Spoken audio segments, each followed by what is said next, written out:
Hi, welcome to the video. My name is Dychronic. Today, taking a look at the Destiny 2 weekly reset for August 9th, 2022. So everything has reset during the week. Obviously, the Solstice of Heroes is over. I happen to get into a version of the tower that hasn't cleaned this up yet. You probably will not see this in your tower. That being said, it is actually very important to know that the season is almost over. We have 2 weeks left in the season, so everything you wanted to do for the season, gotta do it before the end. Keeping in mind that not everything goes away. You can still complete a lot of the Season of the Risen stuff right now, and you can still probably continue to complete this season's later on.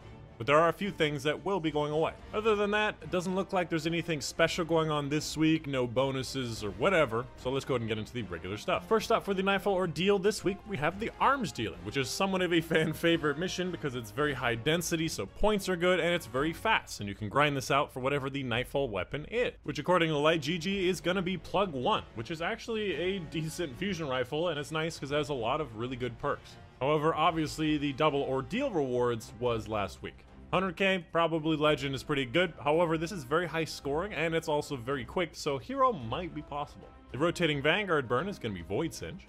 Rotating Crucible playlist is going to be Showdown. The Valve Disciple Raid Challenge is going to be Swift Destruction, taking place in the first major encounter, and in this encounter, every time you kill an unstoppable champion, you have to kill all 3 at the same time. As for the rotating raid and dungeon, for the raid we have the Vaults of Glass, and the rotating dungeon is going to be the Grasp of Avarice. Moving on, let's take a look at the Bright Dust options at Eververse. First up, for the bottom one, we have the one with the donut! Alright! I like the donut one. We have an ornament for the Wither Horde, which is actually, what, a Gallhorn looking ornament for Wither Horde, which is pretty cool. We have a Transmit effect, which is a Baroque entrance, and of course we have the Regal Daring, which is a shader that looks like, wow, look at the weapon on that. Gold. Interesting. Anybody also concerned by the fact that there's no gold in this picture and there's a lot of gold on this?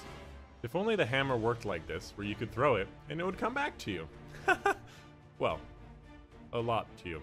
Anyways, for the other Bright Dust section, first up we have the Water Gun, which came in last season or something?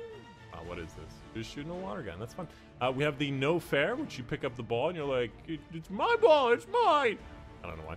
We have the Seashell by the Seashore with Sally and the Seashell Seller. If you want those, we have the Argentinate Dusk. Good looking sparrow. Looks like a Star Wars thing. We have the Quadricycle, which is kind of a mini cycle, but it's like the little water pontoon version.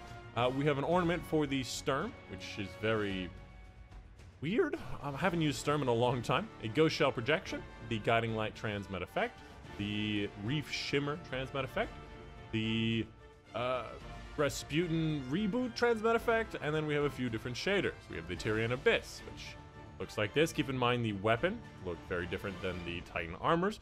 We have the Boreal Char, looks like that. We have the Biolume, like this, and finally we have the Sunrise Warrior, which is probably one of the better pink versions of shaders because it has pink, white, black, and it's a good combination. And it's very shiny, glossy, hot pink.